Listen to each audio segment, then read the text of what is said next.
Good afternoon. I'm Jacob Reimer. The college football playoff bracket is officially set. The Ohio State football team received the 2 seed in the playoff. Following their loss to Indiana on Saturday, they will play in the Cotton Bowl on New Year's Eve against the winner of number 7 Texas A&M and number 10 Miami. Ohio State basketball coach Jake Diebler just wrapped up his radio show and said that they thankfully came out of the Northwestern game with no setbacks from an injury standpoint. The Buckeyes beat Northwestern 86-82 on Saturday, and they'll stay in the Big Ten play tomorrow night when they host number 14 Illinois. Tip-off is at 7:30 with coverage beginning here on The Fan at 6:45.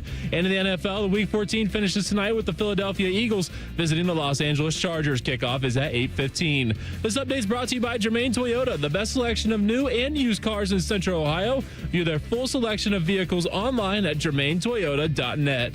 Breaking sports news when it happens on The Fan, Ohio's sports destination. It's time to add some spice to your nooner. Nooner funny. This is the place where big-time guests, bold opinions, and little cute doggies come together. This is Rothman and Ice. Sponsored by Pella Columbus, the #1 rated windows and doors in Columbus. All right, here we go. What a difference a Monday can make, right? Rothman and Ice, Anthony Rothman, Matty Ice Hayes, and the Rhyme Time in for TLC. Good to see you, fellas. It's good to see you, big dog. How we feeling today? You good? Yeah, everything's pretty good. Look man. at the Rhyme Time in there, doing the live update, doing the producing, Yeah, he's all built that different. stuff. He's built different over there. Kid's What's up, just a Rhyme Time? gamer. Hey, I'm trying my best over here, getting the reps in with the live updates and everything. There we go. Here's a funny thing, a funny little quip from earlier today. And I don't remember when he did this before, but he said, it's like, AR, who do we have on the show today? And I said, I'll have Ian Fitzsimmons on at 2 o'clock. And I go, I'll reach out. I think Lachey's busied up, and we'll check with Adam King. We have to slide him. You get these short shows, you just have to fly by the seat of your vintage pants over there. But I said to him, we're going to have Ian Fitzsimmons. He goes, oh, okay, I'll promote it on Twitter, wherever he wants to promote it. And he looks at me and says, is there a hyphen in his name? And I go, a hyphen? And I'm like, where is his name? Ian Fitz Simmons. And I was like, I had to laugh. And he's like, was that dumb to ask? And I'm like, no, I guess it wasn't dumb. We see a lot of hyphenated last names now, especially in sports, like more than I think I'm used to even seeing. But no, I said it's all jammed up in there together, the Fitzsimmons. We'll have him at 2 o'clock. It wasn't exactly Mary J. Blige kind of stuff. Yeah, that's the worst party foul we've had from a producer, I think, so far. Yeah, and that's saying a lot. We love Bodie. Working with TLC every day, that's saying a lot coming from me. That hurt me to my core that much, that Bodie did not know who Mary J. Blige was. But here we are. We move forward. All right, I don't know how Buckeye fan will take this, but playoff time means brackets. So we're actually going to do a football bracket. Ohio State's in it. Yeah. It's all, there you go. Nothing like a humbling loss to remotivate, right? It's the identical thing. I've heard people already dive into it, and why not? You got to find something to grasp onto outside of the incredible NFL talent that Ohio State has. The identical score from the disappointment last year against Michigan, 13-10, 13-10.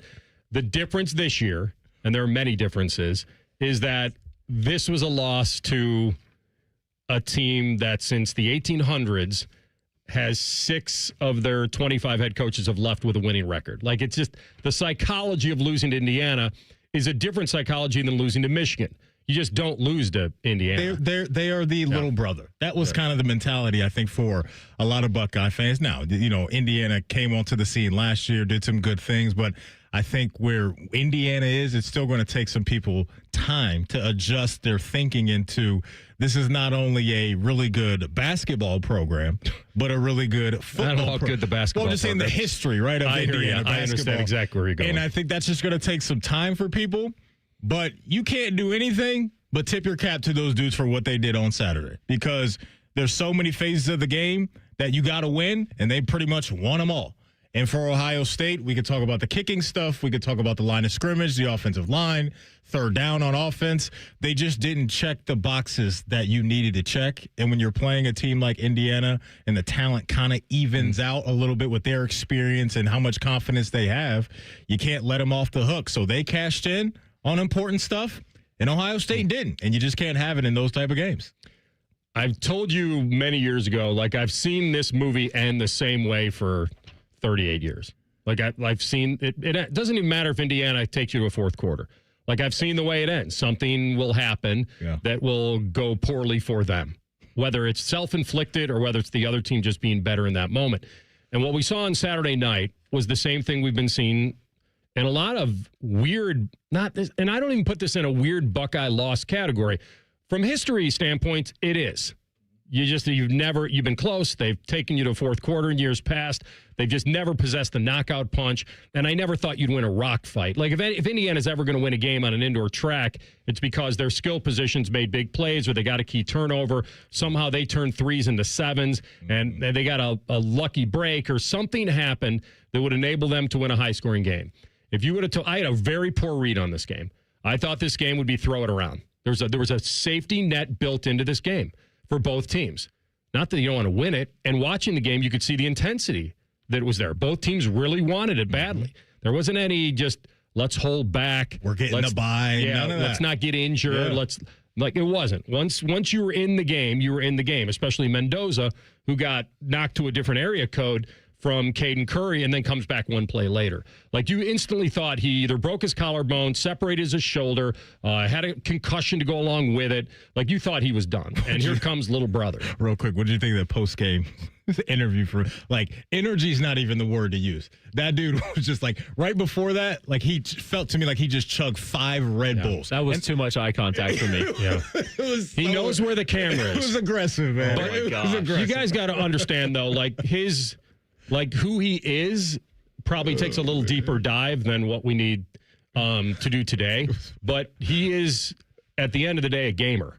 You can't take that hit and be laying face down on the turf and then come back a play later and feel this like you're the same guy. Even if you can play, that has to at least shake you a little bit. You got to respect that. It's funny. And that wasn't an act because that's his post-game interviews. He's always kind of had that energy, got that tone to him. There's some corniness there that I kind of enjoy, but I can understand how people are all right, man, tone it down just a little bit. Well, do a little. The way he was going. Find out. There's a lot going on there. No, and I for think sure. that he I get it. is one of those players that certainly is raising all people around him. He's that guy. I think that's part of his personality, and the quirkiness of him makes him even more unique, is that, quarterbacks, the word nerd and quarterback have never been together, ever. They just haven't. Corny and Russell Wilson have gone together. Most quarterbacks are at least, cool. Every kid, it seemed like there were a lot, I would say, 80% of quarterbacks are, would err on the side of being good looking or most popular or it's the quarterback position. For sure, yeah. But the first pass of the game to roll him right into that hit or him to roll himself into that hit. And by the way, here's the other thing. They also lost Omar Cooper Jr. in the first quarter to an injury. So they lost the guy that made the catch of the year against Penn State, and they nearly lost their Heisman guy right out of the gate. And so you thought the game was on tilt right away, and then obviously he comes back in it. But I think where this surprised me mostly as I get back to my original thing about I thought this game would be kind of a wing it around game for both teams is that they could take more chances than they did. Now, the defenses have a lot to do with it. I should have leaned more into the defenses. Indiana was as advertised. I knew that they were very good up front. I knew they were good against the run. Where I thought they'd have a problem, where I thought Ohio State would test it more, was in the back end. Now, to their credit, they put the safeties deep. They made sure there were no home runs. And this is where Ohio State went wrong, in my opinion. They went away from what's made them this year. The take with the defense gives you offense. And I think part of that was that Sayin was put into a little bit of a blender. The first touchdown he made was a scramble outright. But I never thought they truly tested Indiana down the field enough. And it was weird for me to say that because I thought going into the game that the Ryan Day, Brian Hartline combo platter, what we've seen, we saw it in the beginning of the Michigan game. And if they were throwing in a snow game, why wouldn't they throw a lot in this game? And part of that was because they lost a little faith, I think, in their passing game due to Indiana's pressure, especially in the second half. Sayin had been sacked, six times all year, and they got him 5 times that night. So I think it was something they weren't expecting there. And then we can really crunch down to the red zone. I mean, honestly, the reason they scored the first touchdown was because they had a motion penalty, and it created more room for them to roam and be able to throw the ball. But other than that, going jumbo, I don't think Sayin even recognized the blitz very well. I think he was off. And I think Indiana had a lot to do with it. It's not that he can't throw a ball. He can. And he can throw it really accurately because he got him down in the red zone, that time. And then I would see, like, the one play that I'm bringing up is when they went down there on a 3rd and 7 from the 7. So this was at a time, and I'll have to look exactly when exactly this was in the game, but I think you probably remember that Ohio State had a chance to run a slant to him, and he just doesn't. It's when Jones blitzes off his left and runs him down, and the shoe comes flying off.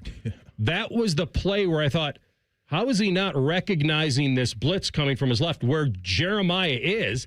Jeremiah goes on a slant, and that's right behind him. I mean, that is saying we'll hit that 99 out of 100 and maybe 100 out of 100. And he just didn't see him. And it was weird to me that he would allow himself to not be as calm as he's been all year. And we were waiting to see how he would handle a little adversity or when the pressure was coming. And I just did not see that. And by the way, Maddie, we don't even get to that play if he hits Jeremiah on the run for the jogging touchdown. The deep ball, That was the drive that had the deep ball. Mm-hmm. He's walking in for a touchdown. Instead, a big gain turns into another red zone issue. And when he never looks at Jeremiah on that 3rd and 7 when Jones runs with blitzing from the left and they wound up settling for a field goal. I mean, they went up 10-3, but it was an odd that at that point in time. Yeah, I mean, I thought that he's off tonight. You had 2 red zone trips, one at the end of the 3rd quarter, one at the end of the 4th quarter, where you come away with 0 points. That combined with the Jaden Fielding stuff, you just have to have all of those small details in order against a team like Indiana and the teams that you're going to face the rest of the way. And so for Jaden Fielding, look, I know for Buckeye fans, it's been frustrating watching some of the situations when you go back to the Georgia game and the New Year's Eve kick. That was a mess, right? And that was not a good look. At least that was a 50-yarder. I mean, at least that was not a 27-yarder. For Buckeye fans right now, when it comes to Jaden Fielding, there's some frustration there. The Georgia game, the 2 missed field goals against Michigan last year, and then the situation on Saturday against Indiana, and you look on kicks between 20 and 29 yards this season, he was 6 of 6, but he just missed the most important one. And then you have the video coming out of him chirping to Indiana fans, and that's just going to add to the frustration. So we could talk about him. We could talk about the red zone efficiency or lack thereof. And we can also talk about how Ohio State on offense was not good on 3rd down either, 4 of 11 in the game. When you give Indiana those opportunities, they're probably, or other teams that are that good, they're going to cash in on you, and you're probably going to leave the game as a loser, and that's what they did. And so now it's just that re-racking everything and getting back into order the way that they did last year, and hopefully they can go on that same type of run. All right, well, you got a chance to make a little money here if you want to do the bracket. So Mountain Dew and the Fan are giving you a shot at $500. So why not? Why wouldn't you take that? It's our college football playoff bracket contest. Nobody does these. They only do them for hoops. We'll do one for football here. So you can fill out your 12-team bracket before the first game kicks off on December 19th.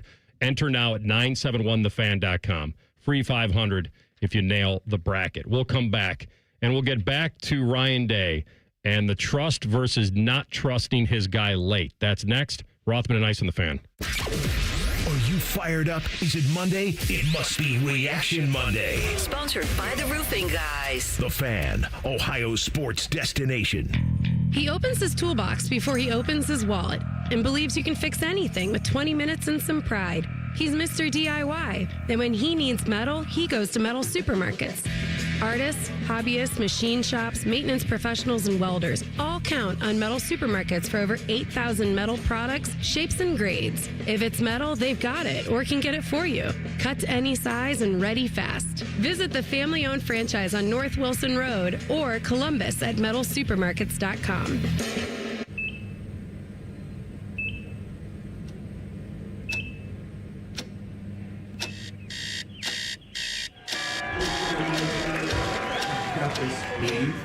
Breathe. You got this. You got it.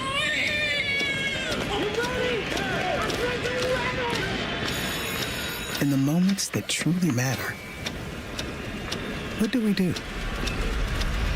Rise to the occasion. Ohio Health. It's time.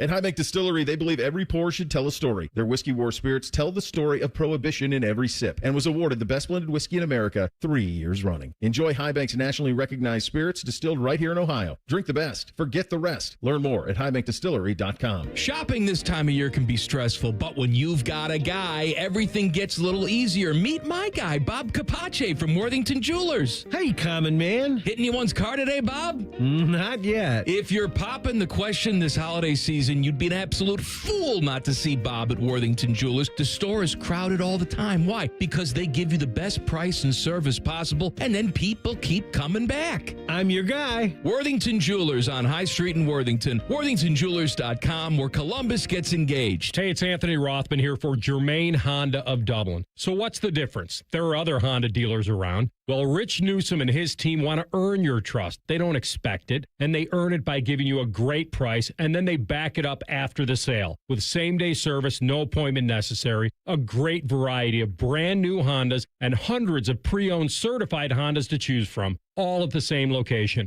Identify yours at GermainHondaofDublin.com. Germain Honda of Dublin, Sawmill Road, just south of 270. Hey, it's Austin Ward. You've invested in everything else this year. Have you invested in you? Awaken 180 is HSA and FSA approved. Why? Because it works. Make your tax-free investment in yourself pay you dividends every single day. Awaken180weightloss.com. They're trained. They're fired up. Let's do it. When you need heat, they can't be beat. They're Ohio State's undefeated heating and cooling team. For plumbing, drain, heating, and cooling, there's only one team. The Waterworks. Better care, better value, better results. Call the Waterworks at 614-232-2222 or visit them online at thewaterworks.com. A proud sponsor of Ohio State Athletics. Hello, it's John Kozik, founder and president of TurboTrack Realty, and I buy real estate as is fast for cash. Give us a call today for an all-cash offer at 614-470-2000, 614-470-2000. I buy vacant properties, inherited homes, divorce situations, death in the family. I even buy my tenants won't pay me the rent houses. Give us a call today for an all-cash offer at 614-470-2000, 614-470-2000. With Steel, batteries are included.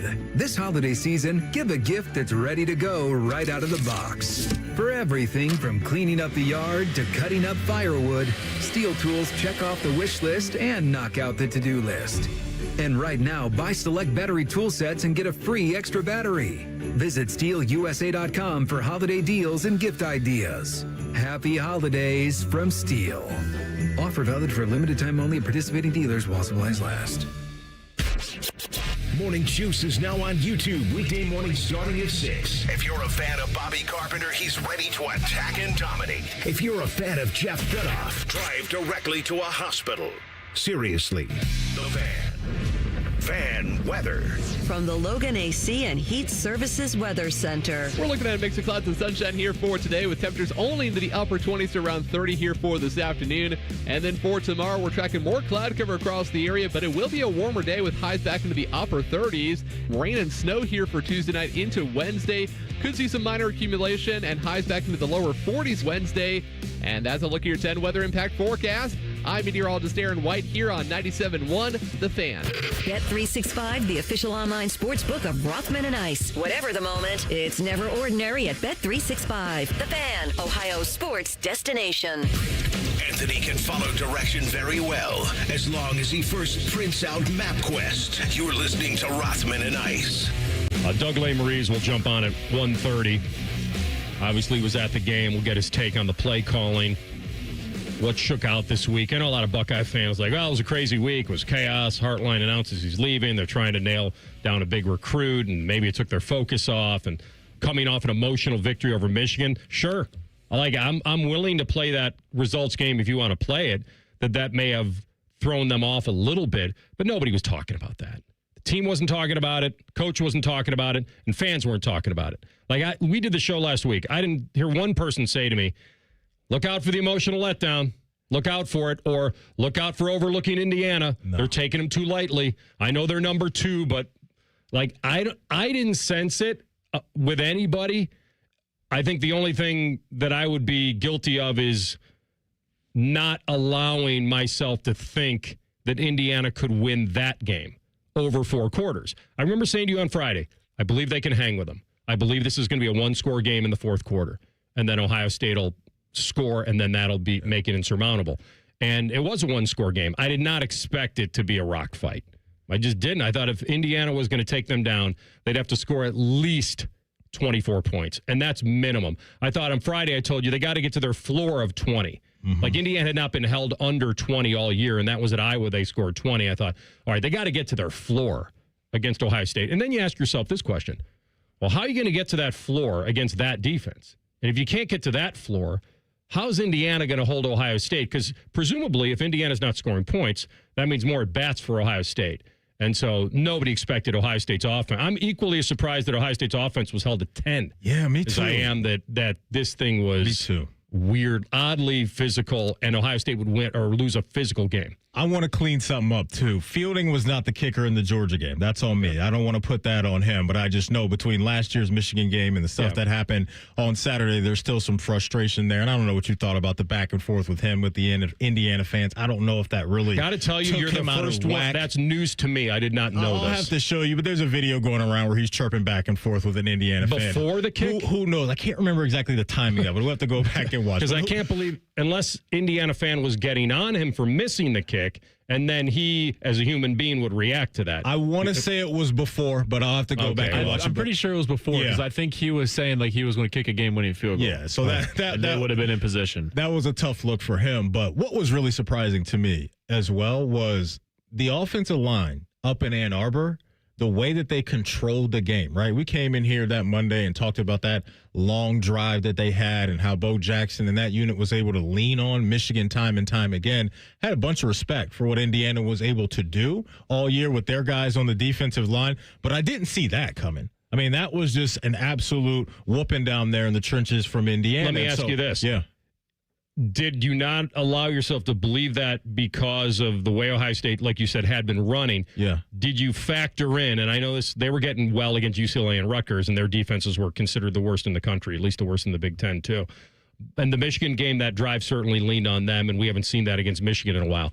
But Aiden Fisher and those guys from Indiana on the line, that's the number 2 rushing defense in the country. Like I said, I have respect for 80 yards a game. I have respect. I just didn't expect it to be that dominant that way, leaning towards Indiana. And so the right side of the line this year, there's been some questions there just as how consistent that's going to be. And I know some injury stuff has popped up, but that's obviously something they just have to get cleaned up because we know how impactful that unit is going to be for this offense because when they do hold up, with the quarterback that they have and the playmakers that they have, they're going to have so much success when they do that. And so we can play the game that we played last year, maybe go down the road of what we think this means for the team and where will their mental be and all of that. Hearing from Coach Day after the game, it sounds like he was obviously a little frustrated, and how could he not be by the way that game unfolded. But now it's again on the leaders of the team to get off the mat because we know the talent is there. It's not that.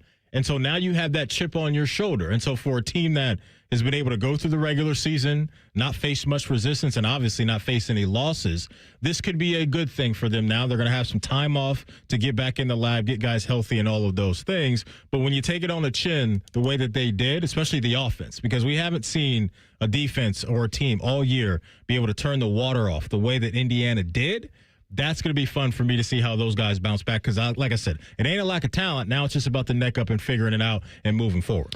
Without any real pressure on Julian Sain, we've seen teams not even come close to Ohio State. Like, they don't know what to do. They don't know whether to blitz him and get burned because he's so accurate or whether they drop back and try to cover forever. And for Indiana, it was the pressure on Julian Sain was non-negotiable. They had to get to him somehow, whether they forced him out off his level or a different platform or whatever they needed to do.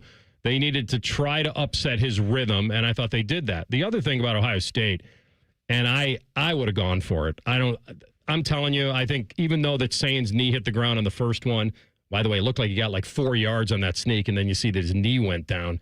I don't know why his knee went down. That's a question for him.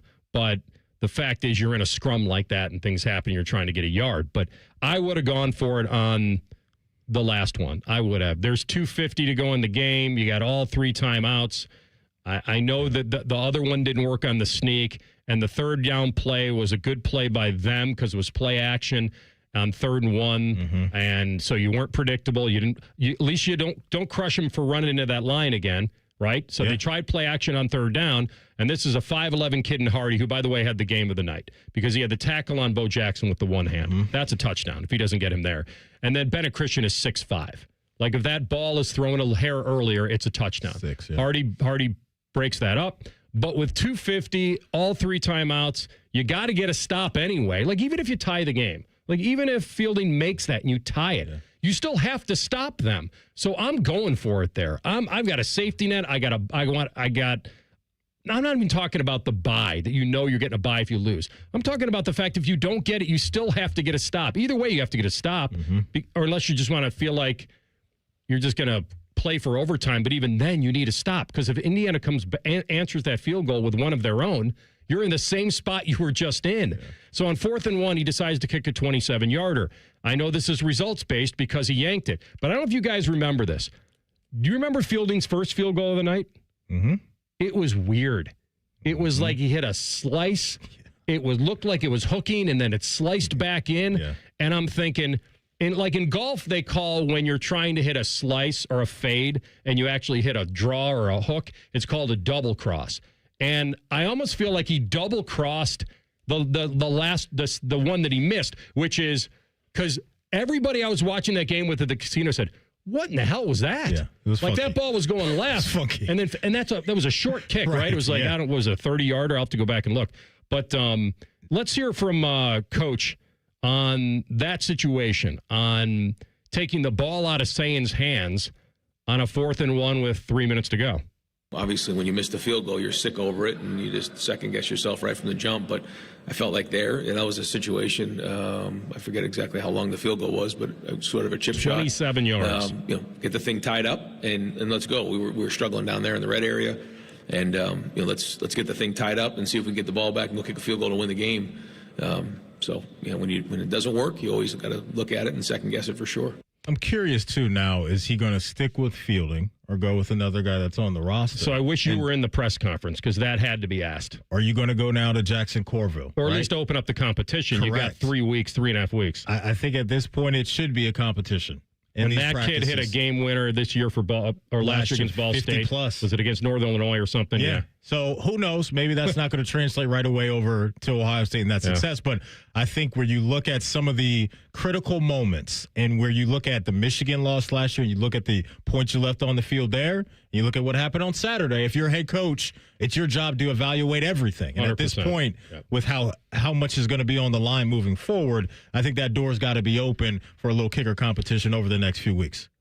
One guy let his guy throw it in a pressure moment, the 3rd and long with Mendoza in the last drive, that they were going to need another first down to milk the clock. Yeah. One coach let his guy throw it. The other coach took the ball out of his hands, his great quarterback, his Heisman candidate quarterback, on a 4th and 1, right at Indiana's end zone in a 3-point game. That's a mindset. And it hit me pretty big on Saturday night that those two things happened. Yeah. And that goes to maybe his lack of confidence in where this offense is in the red zone. All right, we're going to come back with our friend Doug Lesmerises. Obviously, he covers Ohio State and does it on the Bill and Doug show on the Substack. We'll have him in 2 minutes, and maybe we'll get into the play calling and maybe how this week with Heartline played out on Saturday night. Rothman and Ice in the Fan. Have a good day. Stay warm. So my teenage son just went to school in shorts and a hoodie. It's 3 degrees. At least I know he'll be warm in our house, thanks to Atlas Butler. If something goes wrong, they'll fix it within 24 hours. They call it their comfort pledge. Ah, you do want the coat. My phone. Oh, your phone. Should have known. Atlas Butler is at your service. Call 1-800-FURNACE. At Great Lakes Hyundai, the savings are so good. These savings are so good. Right now, get low lease payments on every model, like a new 2026 Elantra SE for just $119 a month for 24 months. Plus, get owner assurance and America's best warranty. A 10-year, 100,000-mile powertrain coverage. Go now. Columbus or Dublin or glexhyundai.com. With approved credit, $39.95 down plus taxes, fees, first month payment. 12 miles per year. Ends 1/2/26. FIFA World Cup 2026 is coming soon, but your opportunity to be there starts now through an exclusive offer with an eligible Bank of America Visa credit card. For a limited time, become a new customized cash rewards or unlimited cash rewards Visa credit card holder, and you will be eligible for a chance to purchase FIFA World Cup 2026 tickets. Learn more at BofA.com/cardFWC26. What would you like the power to do? Bank of America, proud to be the official bank of FIFA World Cup 2026. Bank of America NA in partnership with Visa. Terms apply. Warrants reserved. Hey, I'm Steffi. You may know me from your social feed. I go big for the holidays, so I'm going to Famous Footwear because the best gifts are giving famous. My friends and family are going to love all these styles from Nike, Adidas, Crocs, New Balance, Skechers, and more. With over 800 stores, you're never far from the perfect gift. So make your list and make it famous. Come in today for buy one pair, get one half off at your local Famous Footwear or famous.com. Some exclusions apply. Rothman and Ice is sponsored by your local Pella Window and Door showroom on Gemini Parkway. The Fan, Ohio sports destination. Maddie ranked the most dynamic duo of all time, Caesar Salad and Moscow Mule. This is Rothman and Ice. All right, it's been too long. Is our friend Doug Lesmerises, Bill and Doug on Ohio State football and so much more. My man, good to have you. How you feeling? Thanks for having me, guys. Thank Great you. to talk with you. Good to talk with you. Let me get to right what I think Buckeye fan probably wants me to ask first. And that's because I've tried to ask people like this offensive game plan on Saturday night, and did they fall back into a conservative mindset, and what happened to all the aggression with these NFL receivers?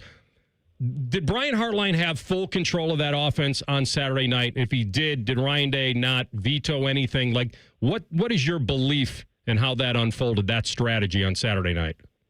Yeah, so I certainly don't know for sure, right? We've been talking about who's calling plays since Jim Tressel was here, right? Like, that's right. Collaborative, and everybody's involved, and you always want to know, and you never quite get a straight answer. I do think that Ryan Day always gets more involved as you get more time, right? So I always thought that Ryan Day should give up play calling, because I think during the course of a season when you're trying to coach culture and have your hands on everything and make sure your team's mind is right for the Michigan game and all those things, it's hard to be buried in a play sheet. I think he's going to be more involved, much more involved in game planning and play calling in the playoff. What happened this week, I still think it's probably more that like the week blew up with signing day, with Brian Hartline taking a job, with Chris Henry, that probably everybody was, kind of getting pulled in different directions. And so I bet Ryan Day had more of a hand in it because Hartline had other stuff going on. I don't think he took it over fully, but also part of this, is like, you can't have a regular season play caller and then have Ryan Day just come in the playoffs and like Bigfoot the OC and be like, oh, by the way, I'm calling everything in the playoffs. But you can if he's leaving, right? Like, you don't owe it. You don't owe Brian Hartline anything more. So there's like what happened on Saturday, but it's like what's going to happen ahead. And I just expect more of Ryan Day's hands on that. But also they moved the ball on 2 long drives in the second half when it was go time. They went 70 yards and 81 yards, and then they screwed it up in the red zone. Yeah. So it's also like it's not like the offense totally shut down in that game. When they were pushed to the wall, they kind of actually did what they had to do, except when they got inside the 10. Doug, where are you at now with this offensive line? We were talking about it all week, and we just talked about it prior to bringing you on. You had to respect Indiana's body of work on defense and what they've been doing in the trenches with their D-line and that crew. But coming out of this game now, what's your feel on the offensive line for the Buckeyes? Yeah, because it's hard. It's like, well, who's going to make you pay, right? Who's going to make you pay? And I think we all got tricked maybe with a little fool's gold from the Michigan game, because like Michigan historically has a good defensive line, and it's like, man, okay, Ohio State's offensive line played its best game, and Michigan's pretty good. That means something. And then you saw what Indiana did, Texas Tech in the playoff, Oklahoma in the playoff, like maybe Miami, in the playoff, if that's the first-round game for Ohio State, they're going to play people who can make you pay. I think you probably got to make a move at right guard. And just based on we've talked about it all year, and it's like, are we nitpicking? Like, no team has 22 perfect starters. Are we nitpicking? And then it shows up again against a good defensive line. I think they have 3.5 weeks to get Gabe Van Sickle or maybe even Josh Padilla if he's healthy. I don't know. Get them ready. I would expect that. And then I just also think you have to game plan around it a little bit, right? You just have to be more realistic. They're trying to call some shots and that kind of thing. And it's like, okay, we want them to use the receivers, but if you can't protect Julian Sayin, they had that, the people were frustrated by the drive at the end of the first half. Like, they took a couple sacks on that drive, right? And it's like, well, if we can't protect it, we can't call shots. So I think you have to realize what you are. I think they're a pretty good offensive line with some inconsistencies and one big hole. So I think you can fix the hole, and I think you can game plan around the rest of it. But also just understand you don't have an A-plus offensive line, and what does that mean? Doug, I was surprised he didn't go for it on the 4th and 1. I know he'd missed the previous one on the Sayin sneak, but here's my theory on this. He needs a stop anyway, especially with 3 minutes to go, right? Because even if you tie that game, you got to stop Indiana from getting a field goal, retaking the lead. If there's a minute left or under a minute, I'm kicking that all day. I'm playing for overtime because I know that Indiana won't have enough time to have a drive, and I'd rather just go to overtime, and I know I'm going to get an equal shot there. Were you surprised that he played that conservatively in that point? Yes. We looked inside the stats on one of the sites. I think this is right. I think 3rd and 1, 4th and 1, the first 12 games of the year, I think they were 24 of 29 on 3rd and 1 or 4th and 1. And then they were 0 of 3 in that game on 3rd and 1 or 4th and 1, right? The first one, the third down call to Jeremiah Smith where it was covered. Then you go for the sneak. You don't get it. Then you run the 3rd and 1 play right before the field goal. You wind up with a throw in the end zone to the tight end and you don't get it. So that he clearly was shook by we can't get a yard.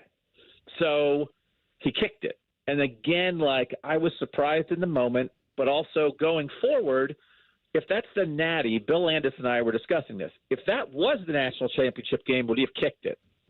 And Bill was kind of saying, I don't think he would have kicked it if it was for all the marbles. I agree. But the answer really is this. Either A, he played it different because it wasn't the natty. So, okay, in 4th and 1 in the natty, they're going. Or he would have kicked it even if it was the natty, but now that they missed it, now he won't kick it in the natty. So either way, 4th and 1 in do-or-die situations the rest of the game, they're not trying that field goal. And I think that's what you have to think about. Did you have to learn the lesson? I think you have to go through the postseason acting like your kicker's hurt. Not that you can't use him, but pretend he has a pulled hammy. So it's okay, he's not 100%. If we have no choice, I guess we'll put him out there.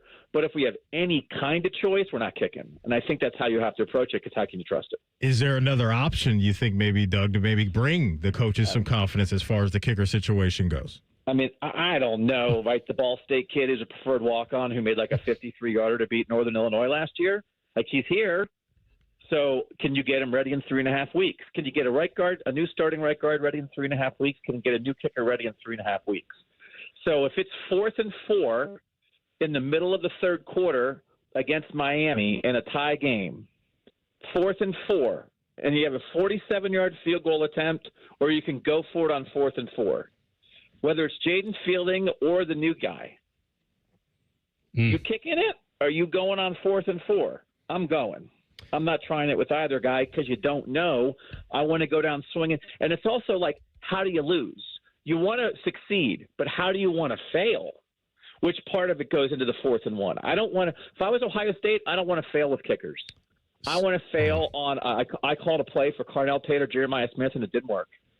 So you don't want to think about failure, but I don't want to go down because of a missed kick. How can this team go down because of a missed kick? And I don't think you can trust it the rest of the year.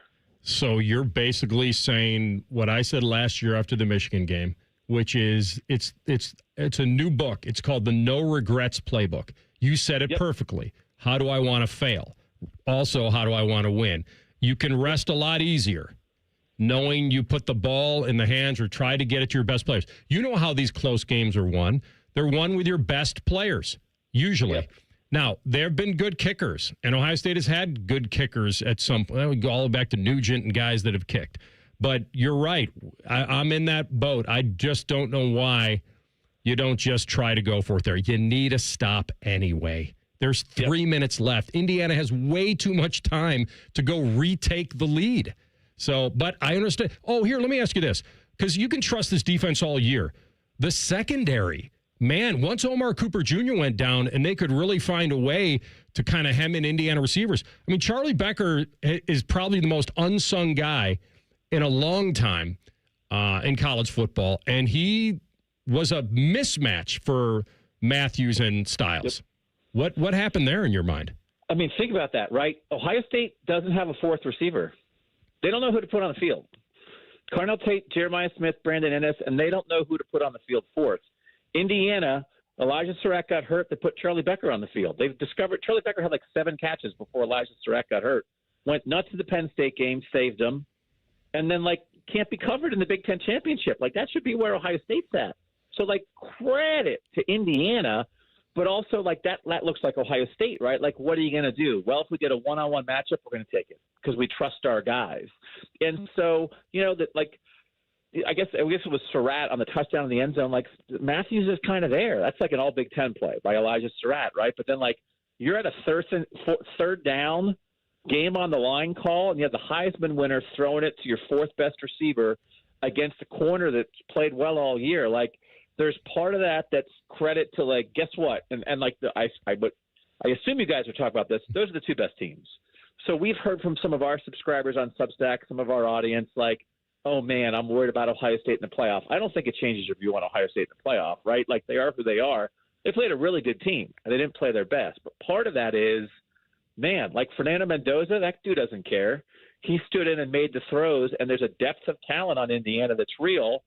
And I think Jermaine was handsy against Michigan and maybe got a little worried about being handsy against Indiana, right? And so then maybe all of a sudden you're not quite as physical as you usually are, and you get beat on a couple one-on-one matchups. Nothing like a tough loss in a big game to get them refocused and remotivated like last year. They'll be selling that, and they'll have another week to get ready as well. So we'll be talking to you, my man. Always appreciate you. Be well. Thanks, fellas. Yeah, that's Doug Lesmerises covering Ohio State football. Maddie, New Year's coming. Need some energy. A lot of people do. They may not be feeling like themselves. And this time of year, you can chalk it up to weather, or that you have a lot to do, or you're overwhelmed. But find out. If you're slipping right now and you just notice something is off, then it might be time to see if testosterone replacement therapy is for you. The experts at Synergenics and Low T Center have been doing this for more than 10 years. And a lot of the guys that I know that say that this has changed their lives. And all it starts is with a simple and free TRT test. I've said the power's in the numbers. You're curious. You probably want to know where you are in the scale. So here's the good news. You can walk in before 10 a.m. You can book it ahead at fixmylowt.com. Get the free TRT test. Get the numbers. And if you need the help, they're the ones to go to. It's pure. It's not compounded. Guys feel full of energy. They don't have to wait around all day for it to kick in. And this is the best time to do it because it's free. And the guys who are on the therapy say they wish they had started sooner. So if you're a guy in your 30s, 40s, 50s, there's no doubt you've been wondering what your level is and if this can help. And the first step is taking that free test. Synergenics and Low T Center. The best you is waiting in 2026. Get it now. Start the process to a new you at fixmylowt.com. We come back with a Buckeye Bulletin. Julian Sayin will get his feeling moving forward into the playoff. Rothman and Ice and the Fan. We have so many local shows, I can't fit them in a 10-second promo. So let's just say we're live and local all damn day. The Fan. Things are going to be busy between now and the end of the year. You got holiday gatherings, school functions for the kids, families are getting together. I know. Hey, it's Timmy Hall, and the last thing you want to worry about this holiday season is whether your roof is going to make it through another Ohio winter. One call to Victor's Home Solutions, my guys, to schedule that free 21-point roof inspection will put your mind at ease, and you want to have a peaceful mind. A highly trained roof inspector will carefully examine every inch of that roof, checking the 21 most common areas of roofing failure. Then they go over their results with you and discuss your options going forward. Most of the time, problems can be fixed with a minor repair, but if it's time for a new roof, Victor's offers money-saving discounts and financing terms to make paying easy. And don't forget, they're so confident in their skilled installers, they offer a 50-year leak-free guarantee on every roof they install. So call or go online and schedule the free 21-point roof inspection today. 866-VICTORS or online at victors.com. Do you hate holiday pictures because of your teeth? What if a brand new smile was possible? No matter what the current state of your mouth. Welcome to Runyon Dental Group, home of the Implant and Smile Center, where gorgeous, healthy smiles become a reality. At Runyon, we've built a team of some of the most highly trained arch and implant doctors in the entire nation. This isn't an ordinary dental practice. We believe that everyone can have a great smile, including you, especially you. Your new smile is waiting at Runyon Dental Group. Would you enjoy watching a football game if the officials were paid a bonus for every flag they threw? Or a basketball game where the refs got paid for every foul they called? Okay, how about hiring a furnace and AC company that pays its technicians by the number of parts they can sell you? Hi, this is Dennis, president of Care Heating and Cooling, and today, this is how many companies operate. They call it performance pay, and it rewards technicians by paying them more for billing you more. Why is this bad? Because it abuses your trust in a technician to be treated fairly and honestly. At Care, we've been family-owned for 31 years and have always paid our technicians by the hour for repairs. We'll show you exactly what needs to be fixed and why, and give you our low upfront cost before we start. And unlike other companies, our technicians will never be rewarded for throwing more flags. Our Central Ohio-based staff is here for you 7 days a week. Care Heating and Cooling. Book an appointment online at careheatingandcooling.com or call us at 1-800-COOLING. When you need a company you can trust. Life's better with American Family Insurance because we know you love working weekends. If it means working on your dream home, both inside and out. And we're here to help protect those dreams so you can enjoy peace of mind. Save up to 40% when you bundle home and auto. American Family Insurance. Get a quote and find an agent at amfam.com. Products not available in every state. Some exclusions apply. American Family Mutual Insurance Company SI and its operating company 6000 American Parkway, Madison, Wisconsin.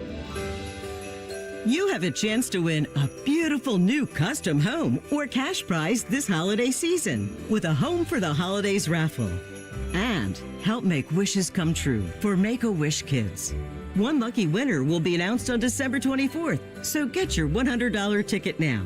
Just visit A Home for the Holidays, Columbus.org to buy your tickets. That's A Home for the Holidays, Columbus.org.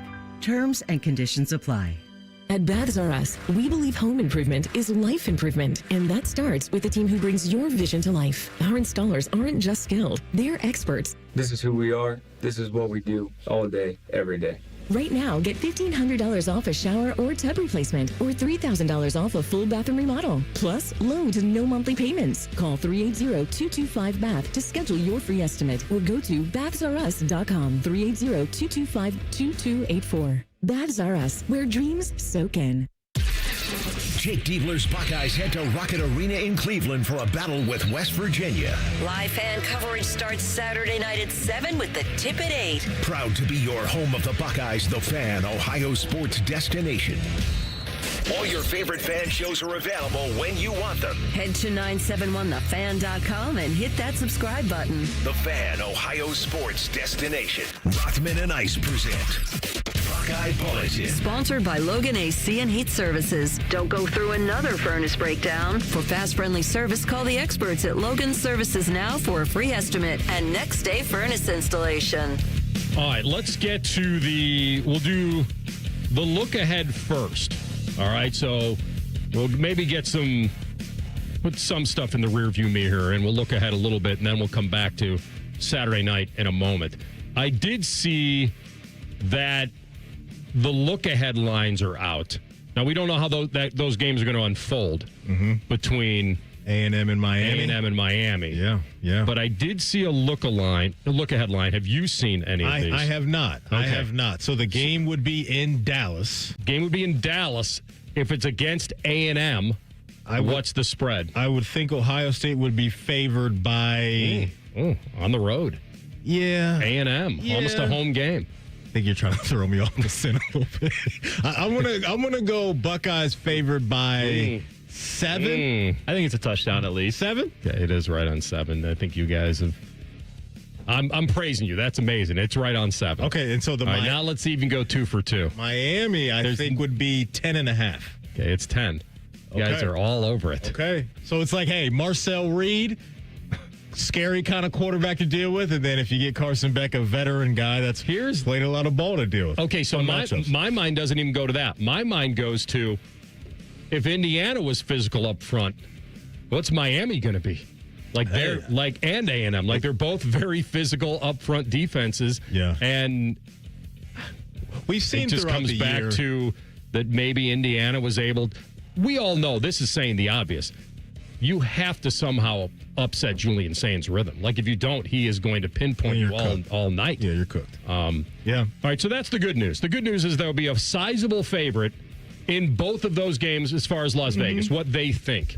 Either way. Now, we don't know how those games are going to play out. If one team would hammer another team, maybe they'd be like, oh, this team's looking for real. They caught some lightning here, and maybe that spread will come down a little bit. Yeah. Because in that game, too, you're talking about Mario Cristobal is a guy that, he's a former offensive lineman. He's heavy on trench play. And then if you get Texas A&M, that's Mike Elko, who's a defensive-minded guy as well. And they're going to be going through that tape to see what Indiana did, right? And see, can we maybe play off some of that and cater that to our advantages as well? Coach Day is going to do the same thing. We've seen them throughout the year use tight ends to help. Maybe they use an extra body or two if they feel like use another tight end. I think we've seen that. The lead up right to that game. If you're not having confidence over the next 3 weeks, it's all hands on deck to protect your quarterback and get the rock to his playmakers, no matter what it takes. On the other side, Maddie, if you believe in this kind of grading and scouting and all that, Pro Football Focus said that Fernando Mendoza had a passing grade in the Big Ten Championship game of 92.4. Of all the other quarterbacks Ohio State has played this year, not one had a 75 or higher. And he was 92.4, but presumably he'll be the Heisman winner. All right, we go back to Saturday night, and right before they elected to kick the field goal at the end there to try to tie the game, the 27-yarder, there was a 3rd and 1. And to their credit, they didn't run the predictable play, which would be run it into that Indiana line and try to get a yard, or do what they had done previous, which is try to sneak Sain when it didn't work. So I'll give them credit for calling a play-action pass that probably might have caught Indiana off guard. It didn't. It did at the beginning because Christian, I think, had a step on Hardy, and then since the ball doesn't come out right away, then he has a chance to close. But here's Julian Sain on that play. I had a rollout with the running back in the flat, and I thought the defender was too close. He was covered, so I moved on to my next read, and tried to fit it in there, and they ended up batting it away. So we got converted on that in 3rd and 1, and be able to keep the offense on the field. Yeah, I don't think Julian could have done anything different on that play or a couple of those plays down there. I know maybe it wasn't perfect, but I thought Julian played well tonight. I thought he played hard. It was gritty and had some tough situations where he didn't make bad situations worse, quite honestly. Yeah, I'll tell you what, man. I know that was a clip about Julian. There's some highlights up there playing from the game on Saturday. Mendoza, like the accuracy was just, it was on point, man.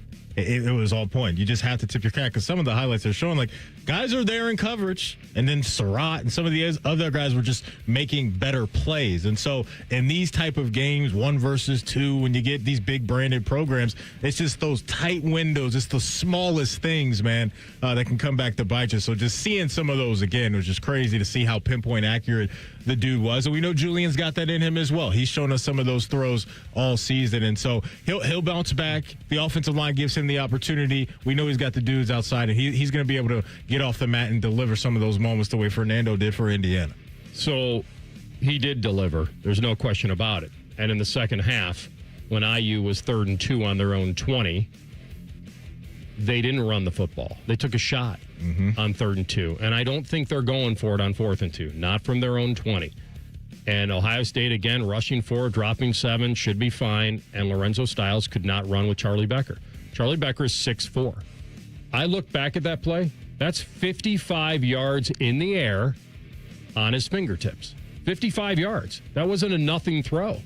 And it was one of those games, and then the one you're talking about, the 3rd and 8, where OSU does bring pressure, but then they don't. Like, they rush 3 and spy 2. Like, he's throwing the football. Like, they spied 2 guys, and what does he do? He finds Surratt, back shoulder on Matthews, and Surratt's not a monster, but he's taller than Matthews. 6'2", yeah. He's 6'1", yeah. Matthews, 5'11". He's their guy on 3rd down and red zone type of stuff. That's been their playmaker that to they your go point, to. That drive, those 2 calls. Remember, you're trying a 55-yard pass on 3rd and 2 from your own 20. That falls to the ground, you're punting the football. That takes a lot of man. And that's that takes a lot and I'm of telling you, I think even at the end of the game, and you can, I think that when he let Mendoza throw on 3rd and 6 in the last possession for Indiana, and because he could try to bleed clock there or let Ohio State burn another one, and he throws.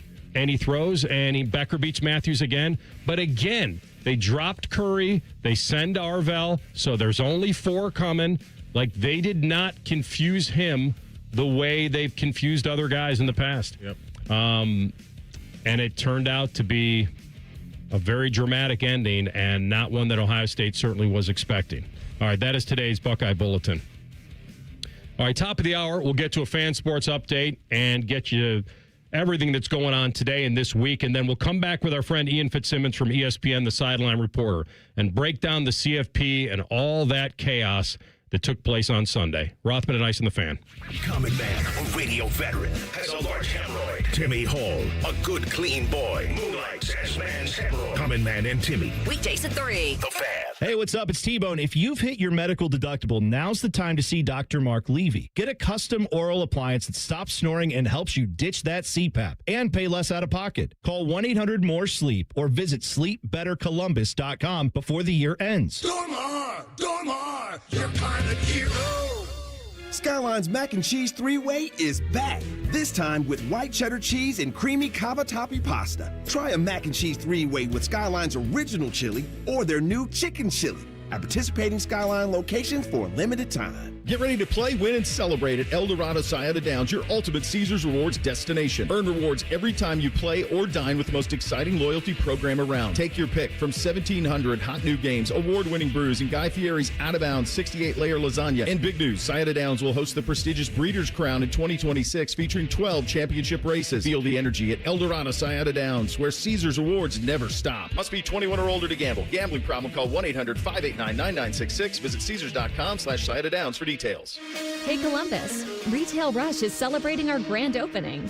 Designed with you in mind, Retail Rush offers great deals on name brand products at up to 90% off retail prices with fast, easy pickup that fits your schedule.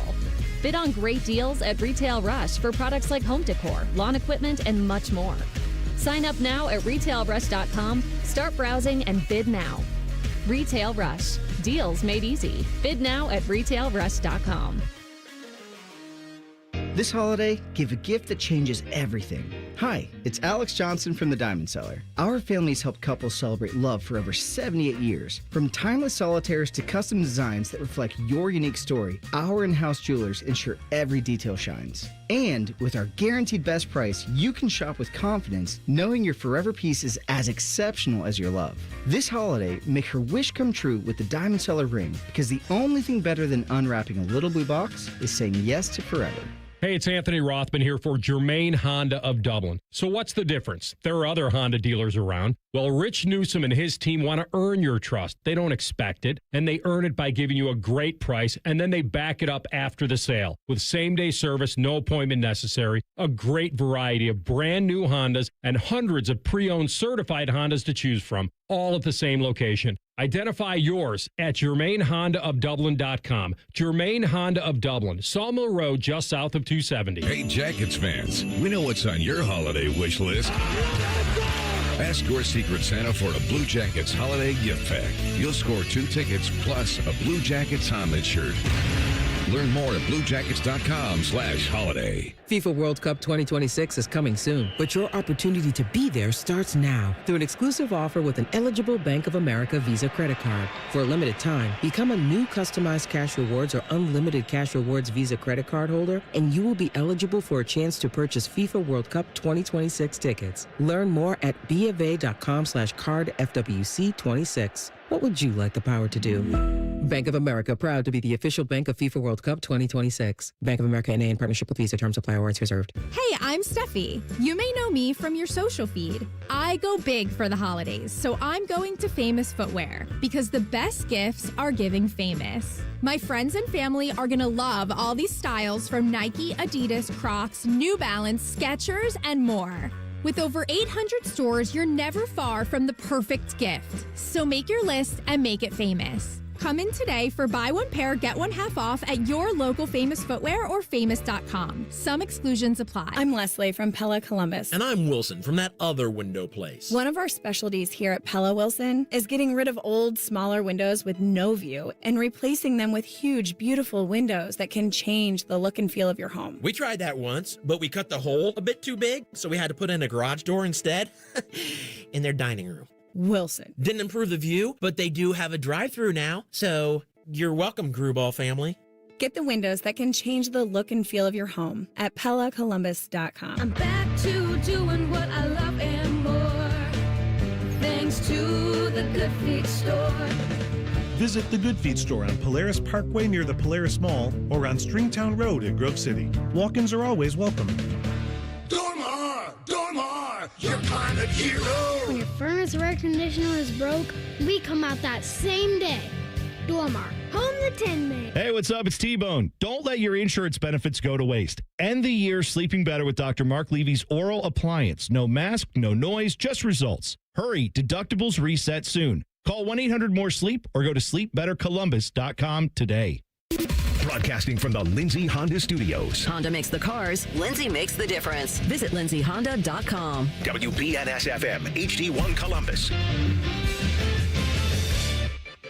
Good afternoon. I'm Jacob Reimer. The college football playoff bracket is officially set. The Ohio State football team received the 2 seed in the playoff following their loss to Indiana on Saturday. They will play in the Cotton Bowl on New Year's Eve against the winner of number 7 Texas A&M and number 10 Miami. In the NFL, Cleveland Browns head coach Kevin Stefanski announced today that quarterback Shedeur Sanders will be the starter for the rest of the season. The Browns are 3-10 and have 4 games left. They'll host the Bills and Steelers and visit the Bears next week and the Bengals to end the regular season. Week 14 wraps up tonight with the Philadelphia Eagles visiting the Los Angeles Chargers. Kickoff is at 8:15. You can catch the action here on The Fan following Buckeye Roundtable. This update sponsored by Dr. Mark Levy. If you're snoring and not sleeping, call Dr. Mark Levy's office at 1-800-MORE-SLEEP or online at sleepbettercolumbus.com. Breaking sports news when it happens on The Fan, Ohio's sports destination. Most shows just skim the surface, but Rothman and I feel like the biggest story of the day deserves a closer look. It's time for a deeper dive. Sponsored by Low T Center. Low T Center, reinventing men's healthcare. All righty, the bracket is set. Love it, hate it, doesn't matter. It's set, and we're going. And a guy who's going along with it is our friend Ian Fitzsimmons, ESPN sideline reporter with us now on the Bryan Heating and Cooling Systems fan guest hotline. My man, Indiana and Duke. What is this, 80s basketball? Like, I mean, when I think about that, you know, I think about 80s hoops. I think about Coach K and Bob Knight. And I know Duke's not in it, but you've seen a lot of this. And let me take you to, you've seen this movie end the same way for as many years as I've had with Ohio State, Indiana. How much did that shock you on Saturday night? Well, first of all, I didn't see it until Sunday on the plane home, full disclaimer, because I was calling the ACC championship game and freezing my ass off in Charlotte, North Carolina. And I was not shocked by Duke's performance. But when I went back and watched Ohio State, Indiana, as we talked last week, I wasn't surprised at all. Indiana is a much more physical football team than the one we saw last season in year one with Curt Cignetti. And I just go back to that Oregon team. You go into Autzen, man, and I tried to warn Ohio State fans last week. If you remember, AR, I mean, This is a physical damn football team when it comes to LOS, man, a line of scrimmage. And you go into Autzen and you manhandle a Dan Lanning coach football team with Will Stein, now the new head coach at Kentucky, and Tosh Lupoy, now the new head coach, former DC's staying with the team, but now the new head coach at Cal. You've done something. I mean, and they impressed the hell out of me. So I was not surprised. I did take the 4 points. I thought Ohio State would win the game, but it would be by a field goal or fewer. But, man, look, don't be surprised, folks. I mean, this is here are the people that are surprised that teams like Indiana are winning Big Ten titles. Teams like Duke are winning ACC titles. When I had Arkansas, Texas, one of the great Southwest Conference rivalries, I mean, going back to the big shootout in 1969, where that is the only game in the history of college football, folks, that had not one, not two, but three United States presidents in attendance in Richard Nixon, Bill Clinton, and George Bush. I talked to Barry Switzer. He goes, what the hell is going on in college football? Because he was an assistant on that team. And he said, man, Indiana's ranked in the top three. Duke is a threat in the ACC. What the hell is going on in college football? And I can't put it any better than what Coach Switzer did, right? So that's the son of a Wildcatter and a moonshine runner was spot on. But this is the state of college football, and this is NIL and the portal era where you get Darian Mensah to quarterback your team at Duke, you win a title. You get Fernando Mendoza and others to come in and run the trenches, and you win a title at Indiana. This is the NIL world that we're living in. No doubt. And you get Diego Pavia that could turn Vandy into a threat, and then they start stealing five-star quarterbacks from Georgia. It's crazy what's happening out here. Fitzy, great point. Yeah, we were talking about Fernando Mendoza and just some of the throws that dude was making on Saturday, right? Like this dude all year long. And getting rocked. Yeah. He didn't care. Correct. I mean, real quick, what's the word on the street from NFL people that you talk to about his NFL ceiling and what life could be like for him going into the league? Top 5 pick right now. I mean, as you guys know, I talk to the same 4 NFL scouts and the same 2 general managers every single week. They look, is he the most athletic guy? No, he's a statue back there, but he's tough as nails and can make every throw. And he was a great signing by Kurt Cignetti. So, they truly believe he's going to be a top 5 pick. You know, compared to, you bring up Vandy, right? Diego. That dude's going to be a 6th, 7th round pick. He's going to be a camp arm with a chance to make special teams, right? I mean, but he has this bleep you attitude about him that he plays with like a linebacker mentality, kind of like, Bear Bachmeier from BYU. Wearing 47 as a quarterback, man, that's not a tip of the cap. I'll buy down to that sumbitch. I mean, I love that dude.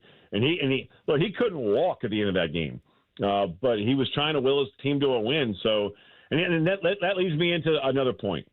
I think if you are, and we are going, by the way, folks, I promise you, that we are going to 16 teams next year. That's going to happen. Why? 1, Notre Dame. 2, Duke. You have a P4 champ that is out, right? You have a brand that is out. And, oh, by the way, play like a champion today. Hey, Irish, play like a champion today and then quit and go home? Shut the hell up. What, did Rudy just hit the transfer portal? Are you kidding me? I mean, what the hell, man? But anyway, that's the world we're coming to, guys, and it's going to go to 16, and it's going to be P4 qualifiers with the at-large and then the 11 others. But I'll tell you right now, Notre Dame belongs in, BYU belongs in, over JMU and Tulane. I'm all for giving little guys a shot, but guess what? I'm also about the best teams available. And you're going to tell me, guys, right now, that BYU squad can't whip James Madison's ass? Let me ask you this. Notre Dame can't beat Tulane? Well, yeah. Tulane got struck by freaking Ole Miss 45-17, and we have a rematch in that game. Yeah. Well, they don't have the best 12. So whatever their mantra is about getting the best teams in, that's not there. Now, they're hamstrung with the auto bid. So you're right. All conferences aren't created equal. That's why we're going to 16. Okay, but how about this? How about this? Okay, well, let me throw something at you. And I love your feeling on maybe that it expands. What if they stay at 12, but that they tweak it where you need a minimum ranking to make the field? Well, that's where the ACC screwed up, right? Instead of just doing what the American Conference did and going with the highest-ranked college football playoff teams to play in your title game, the ACC, for some real Mensa member meeting, they went with, well, let's go to 5 tiebreakers, and let's go all the way down here to where, your sister is married to this guy, and they had a great wedding in the Bahamas. So you're in, and the other team is out. I mean, what the hell are we doing? Miami should have been in that damn thing. But they weren't, and that's the ACC's fault for having that stupid tiebreaker they had instead of just going with the top 2, ranked teams in your conference. And, oh, by the way, Notre Dame, you see what Clark Lee's doing at Vandy? We should have won more games. It's our fault. We lost at Alabama. We lost at Texas by 3 and almost recovered an onside kick, not once, not twice, but 3 times to damn near tie the thing at Texas. Do you hear Clark Lee and Vandy whining?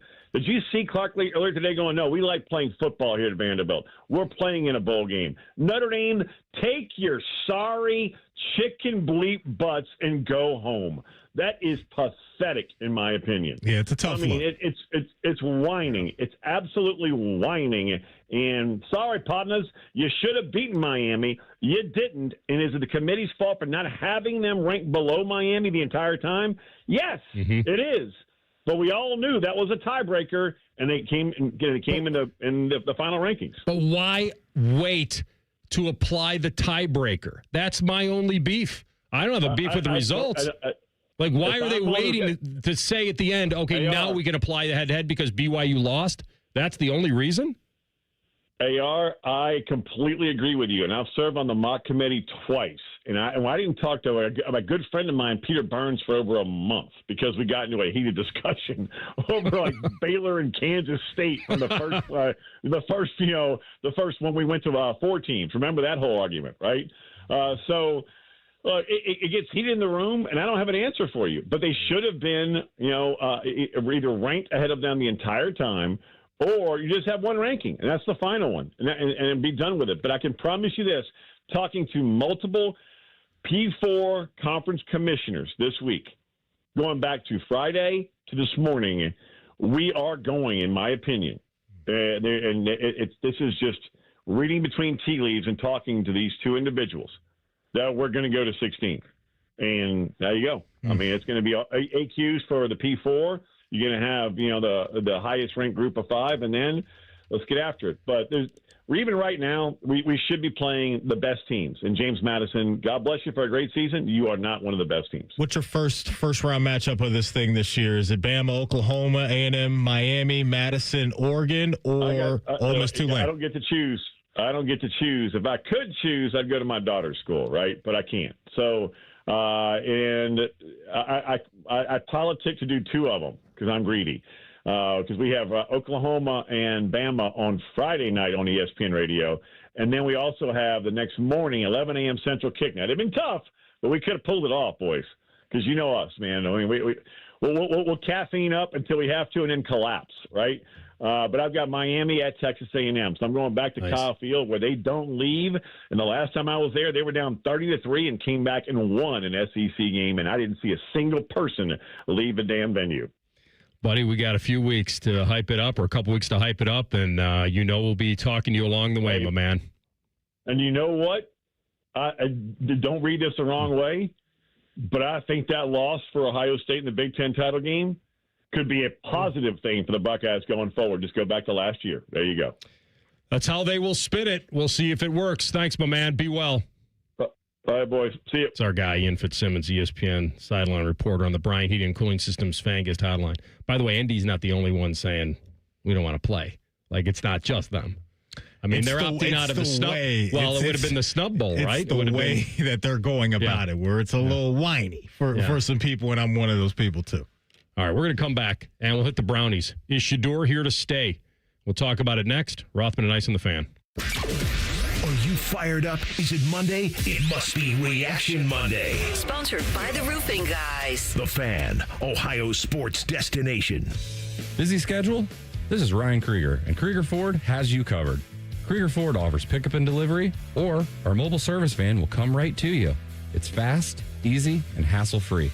Schedule your appointment today only at KriegerFord.com. Bobcat Enterprises says thank you for your support as they celebrate 50 years of serving the construction industry. Established in 1975 in Cincinnati, Bobcat Enterprises has expanded to 9 stores to meet you where you are in Ohio, Kentucky, and Indiana. Find equipment for any construction project, including compact track loaders and excavators. Plus, Bobcat Enterprises rents compact equipment and attachments. Find current specials and locations at bobcatent.com or follow Bobcat Enterprises Inc. on Facebook. Bobcat Enterprises, 50 years working for you. Picture it, your holiday table, the family cooking together, the scent of golden brown bread, rosemary from roasted potatoes, and a salad so crisp it snaps. This season at Kroger, make the moments that matter possible with quality that's affordable in every aisle. Kroger, fresh for everyone.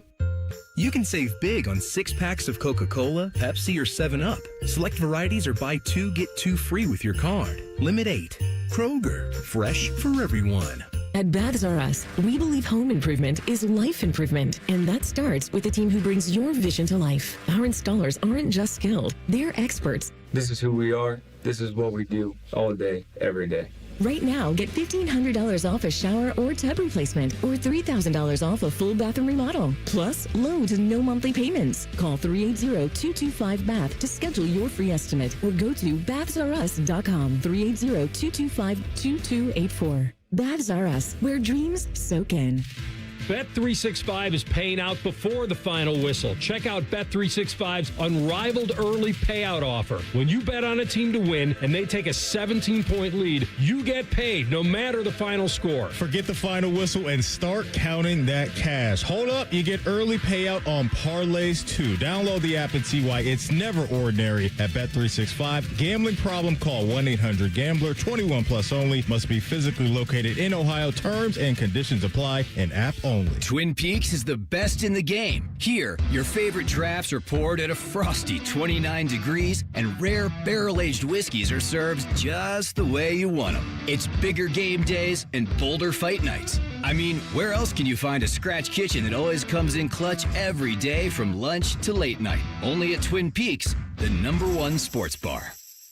Hit a home run for happy hour and ask your Twin Peaks girl about local specials on drafts, cocktails, shots, and more. Getting cold feet? Call Care Heating and Cooling and we'll fix your furnace fast. Call 1-800-COOLING. At the Ohio Lottery, we make Keno fun, your way. That means every few minutes across Ohio, 20 out of 80 possible numbers are randomly picked. And if some of the numbers you picked match, voila, you're a winner. Keno doesn't require you to know a single thing about sports ball or overs, unders, pluses, minuses, or lines, or whatever else. Keno is as simple as, did some of my numbers match? They did? Great. You just raked in some dough. There are more than 20 hours of Keno draws every day and thousands of places to play statewide. Lottery players are subject to Ohio laws and commission regulations. Play responsibly. This is Pause Before You Play, and it's time for more game day picks from local sports fans. You're on the air. Who you got? Actually, I'm not betting, just chilling and watching the game. I know that move, a pause.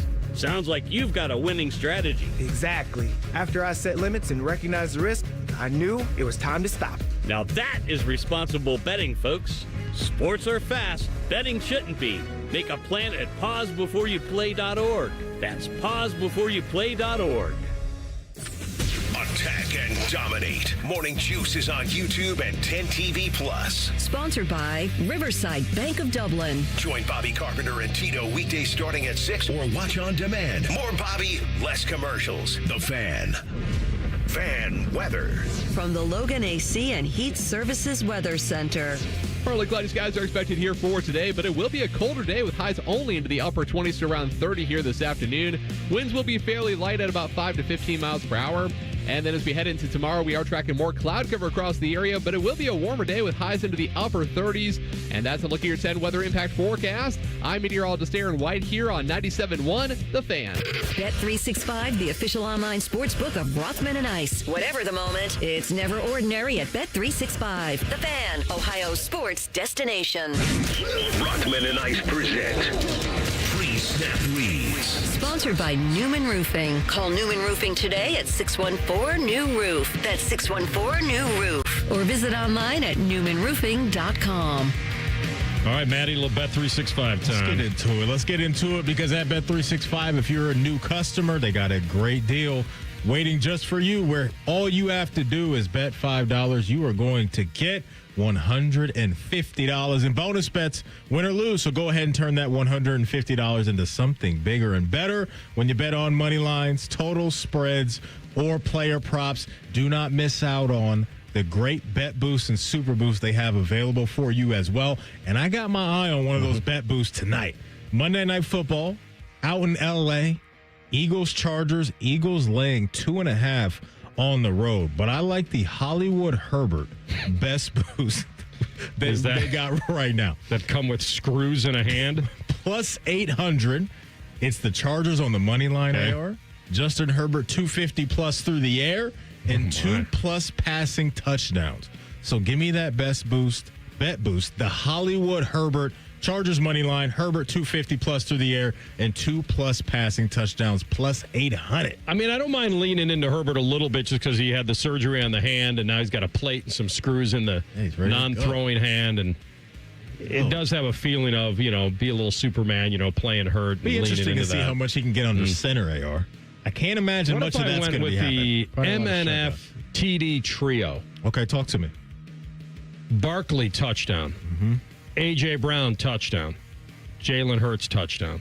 All three of the Eaglets. I like the Saquon and Hurts 14-1. I'm always a little spooked out by the A.J. Brown roller coaster this year. I know. Asking that offense to get 3 touchdowns anyway might be a lot to ask. But as long as you brought up the boost, let's do it. I think might as well think big. There it is. Download the app and see why it's never ordinary at Bet365. If you have a gambling problem, call 1-800-GAMBLER. 21 plus only. Must be physically located in Ohio. Terms and conditions apply. In-app only. And may the odds be ever in your favor. Actually might think this one's better. What you got? Birds on a wire. Eagles money line, Hurts 30 yards rushing or more. Okay. And your boy Kamani Vidal to score a touchdown for the Chargers. He's been probably That's 14-1. I like that one more than the original one you mentioned with the A.J. Brown touchdown in there. That's why I changed to that one. I called an audible. Vidal may be one of the biggest waiver wire pickups of the year. Vidal Sassoon. Dude's been balling since Hampton went down. Hampton may be ready to go tonight. We shall see. Don't know if he's officially activated off IR, but this after what? Can't remember. I think it was the Bears. After the Bears rushing attack, what they did to Philly, I think a couple weeks ago now. Yeah. Harbaugh and company are probably licking their chops to get that run game going if they can. Remember when I quizzed you guys on, do you know who Vidal Sassoon is? Yeah, dude. There's a free lunch involved if you do. And then I made you guess the occupation. Yeah. No. What did you guess? Do you remember what did Cole guess? I have no idea. Yeah. I have no idea what we guessed. I know it was wrong because I was eating blueberries and trail mix ever since. He's in the shampoo game. All right, so Shedeur looked good. Yeah, he did. And then he also had his normal let's run around playground style and throw a pick. But if I lean into the positive, because that's what you have to do with the Browns. If you find something, you got to hang on to it a little bit, especially a quarterback. And I don't need on a 2nd and 20 down 3 to just wing it up off a playground play. I don't need that. But if only TLC was here, you would hate life. Because the Browns had to go into that 2-point stupid version. Oh, you guys would have been back in the ring. Back in the ring. I know. So, Rhymes, what do you got first from Stefanski when they made it a 14-point game and then he decided to go for 2? Yeah, so this is on why they went for 2 the first time. Yeah, it's a scenario that we talk about a lot. That's something that when you're down 14, feel good about the decision there. Wait, what? Was there a real explanation? I don't even know if I... Now, is that the one where Shedeur was on the field or was not on the field? This was the first one. Okay. That was the first one, yes. Yeah. The last one.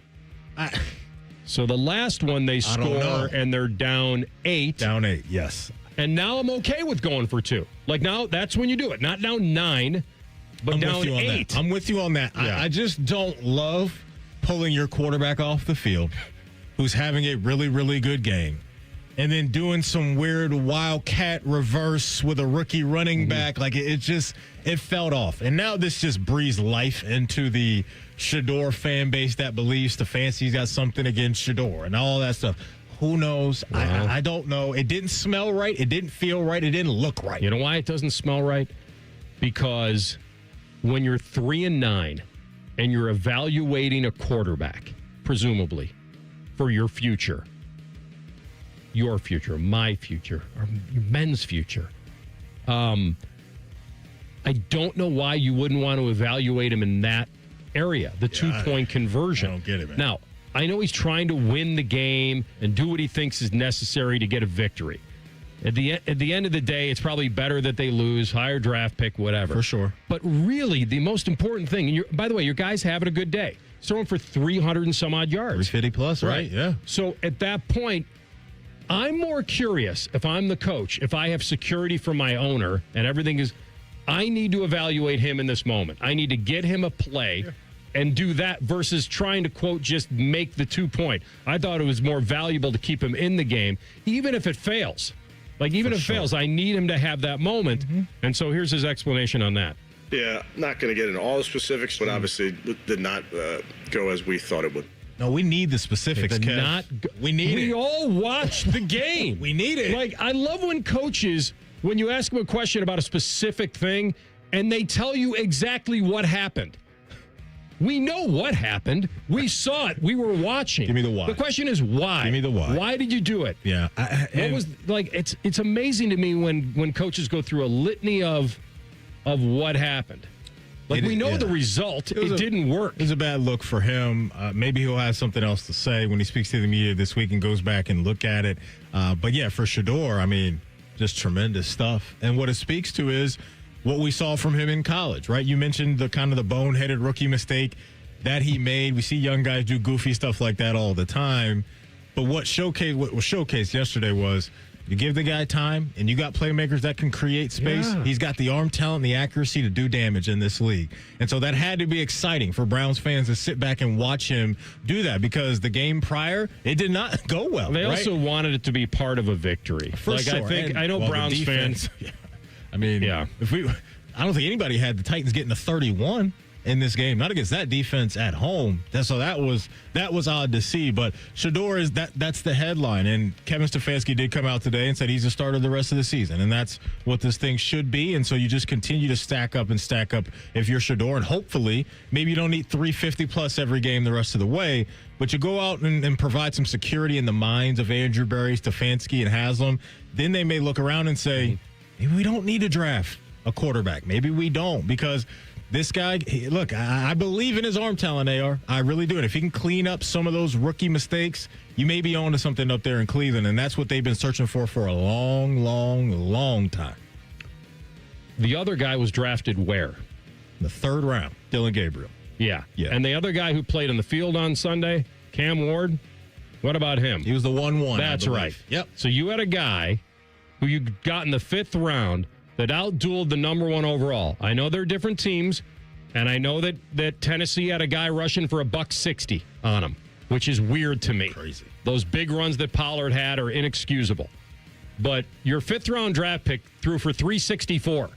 The number 1 overall threw for $117, who was 50%. So, and I'm not saying if you put a lot around Cam Ward, he won't be really good.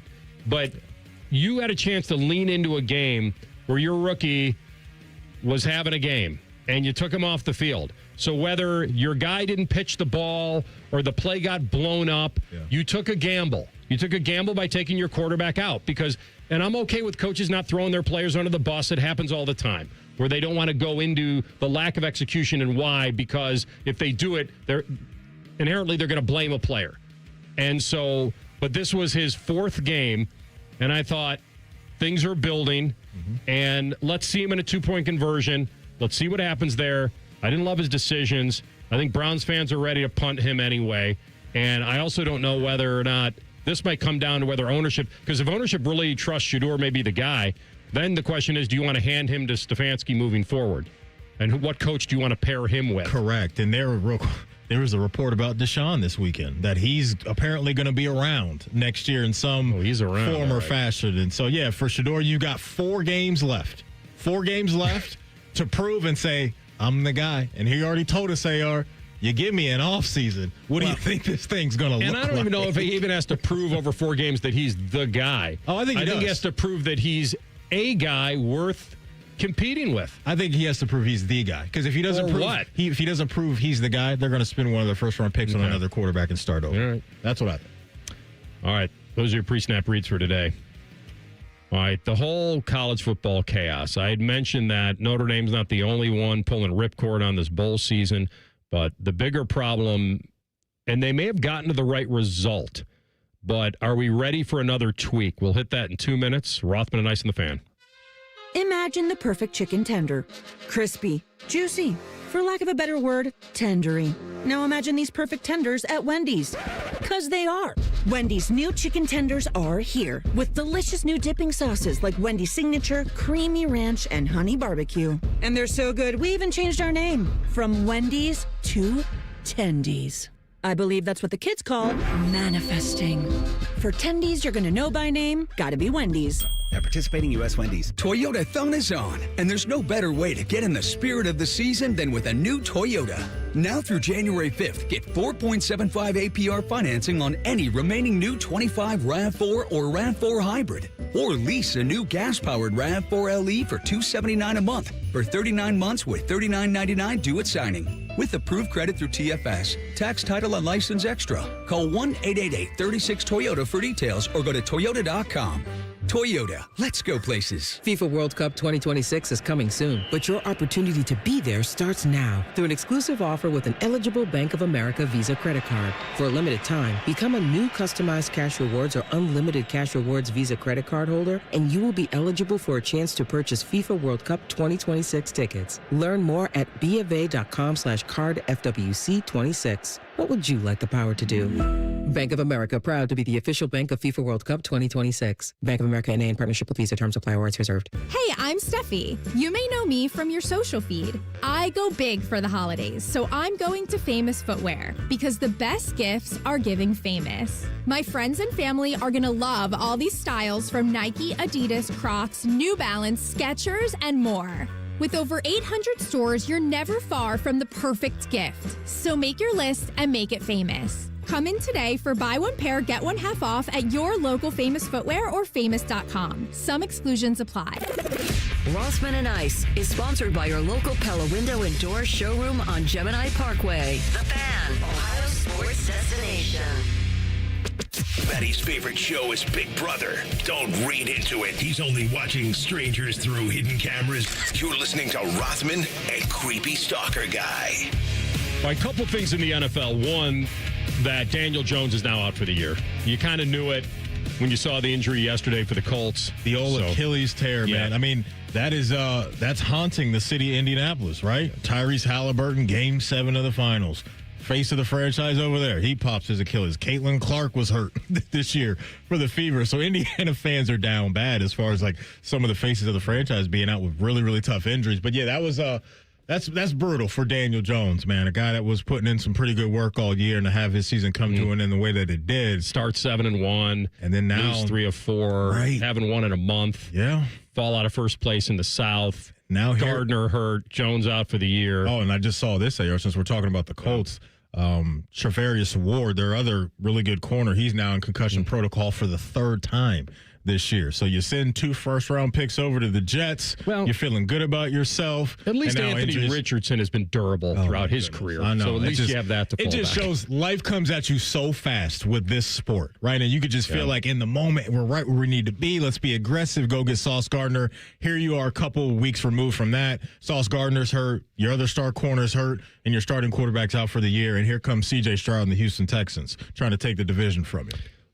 The bad thing also is that for him individually, financially, like how could you invest in him now? Like how could you give that guy $100 million? I don't even think, AR, you can put the tag on him next year, right? It's just got to be. The timing is just. Thank you for your services and see him on his way. Like you can't invest $40 million in that next year. You can't. Not unless you see something in the rehab that makes you believe that. You're right. The timing is brutal for Daniel Jones. And Andrew Luck, would you like to try? Man, we need. I know he would be the GM over there for Stanford football. Please come on back. Come on, man. Hey, it was one You've of those. got a ready-made team. Just drop in. That moment was. I'll never forget where I was. I was shocked, and maybe I shouldn't have been with how banged up I guess he was. It just felt like that dude was on the rise to be one of the dudes that was around for a while in this sport. He was on the sideline, kind of laughing it off. Hey, okay, And then you could tell word went around the stadium, and then it got down to him. That's awkward. Yeah, awkward. All right, so I think the result is fine. I have no real problem with Miami getting in over Notre Dame. In fact, I think they should. So what I don't understand is what I said to Ian.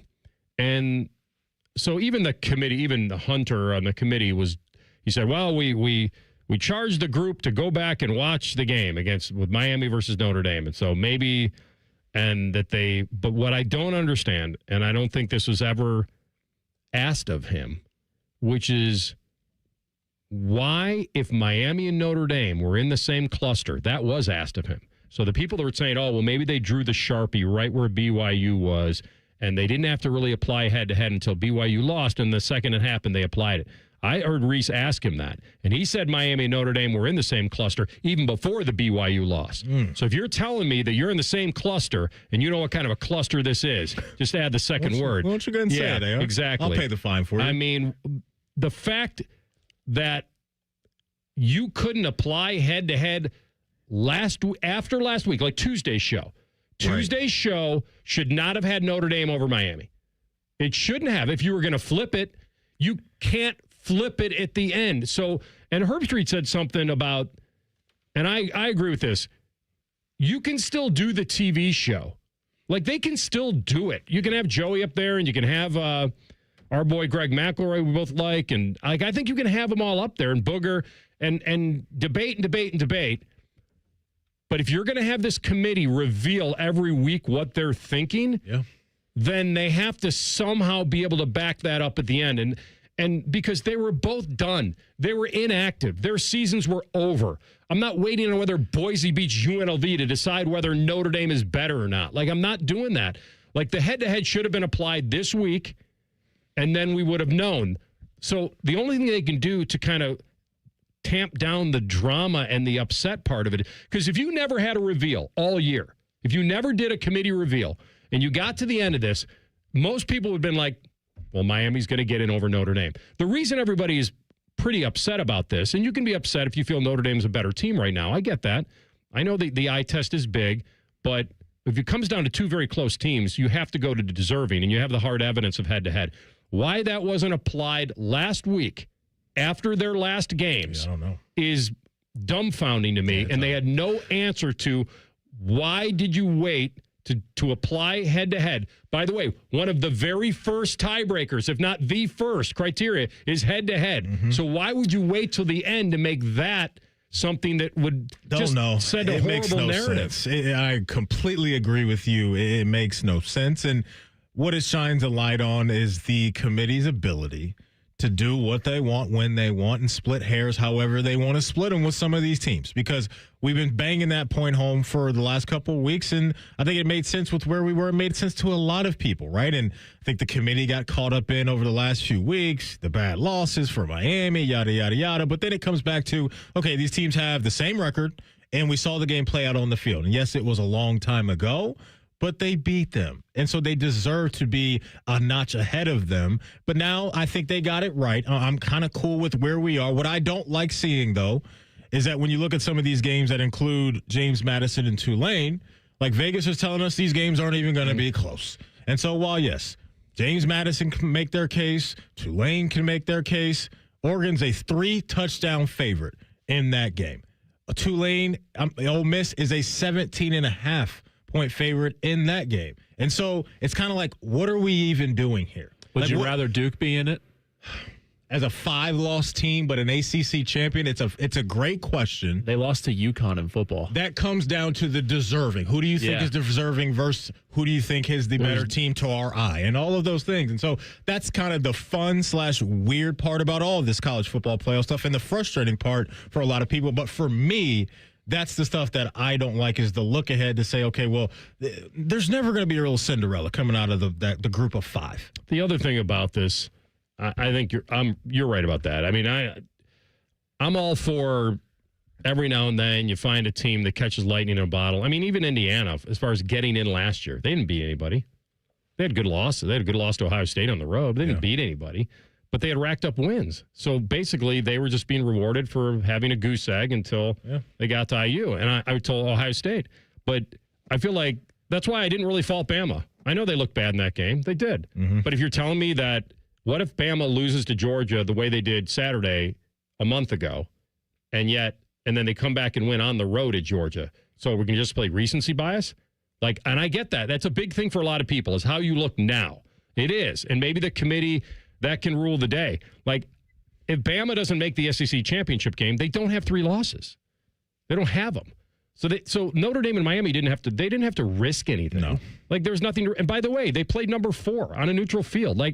And by the way, I'm going to give Alabama some credit for not punting down 21-7 with a 4th and 2 on their own, 15 or whatever it was. Would it have taken an Ohio State versus Wisconsin Big Ten championship game to have something Alabama like that? out? Well, a lot of people thought that it was that, just when the game how it looked. Those dogs were hunting in that game, man. Kirby Smart had those dudes ready to go. Yeah, I mean, the final score being 28-7 on paper isn't the worst thing I've ever seen.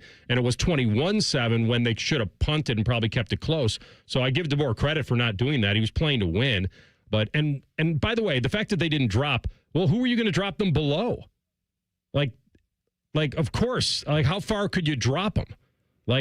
Against teams that didn't play. Right. I don't blame them. It's just the BYU thing of them dropping while being in a conference championship game, but Alabama goes up. Mm-hmm. That's true. That's a tough sell. And I go back to, who did BYU beat this year? That's a good point, too. They have no wins. Correct, right. So we're just going to prop them up on bad losses? They lost to the same team twice. Yeah. And by the way, badly. Yeah. Maybe compete with Texas Tech, and then I'll give you a shot. They got bodied twice. Yeah, so I think the bottom line is, if I was really in that room, I'd be like, hey, if we want to get the 12 best teams in, you got to get rid of these auto bids. You got to get rid of them. You got to seed them as we rank them. Who are the 12 best? Plop them in, and away you go, and nobody will really be truly upset except for Team 13.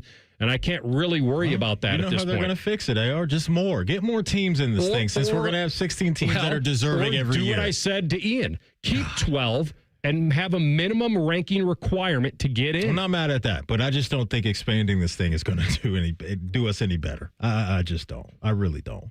4 was the way to And go. The student athletes of Notre Dame have decided would have been better with 8. Not play. Maybe so. That's a horrible look for our student athletes. Don't deserve the experience of the Pop-Tart Bowl against BYU in the all-snub game. Bad look. Fellas, if you're noticing issues with ED or low T, then your relationships, your confidence, and even your career has already been affected. No more excuses. Don't wait any longer. I'm here to talk to you right now about the Columbus Men's Clinic, because they will get you headed in the right direction with your confidence. Columbus Men's Clinic has a medical provider focused solely on ED and low T the right way. No unproven snake oils or anything crazy out there they're trying to sell you online. Since 2014, they've been helping men get safe with effective treatments for over a decade. Call them at 614-300-7400, or you can book online in under 30 seconds at columbusmensclinic.com. Again, don't let this lack of confidence consume you moving forward.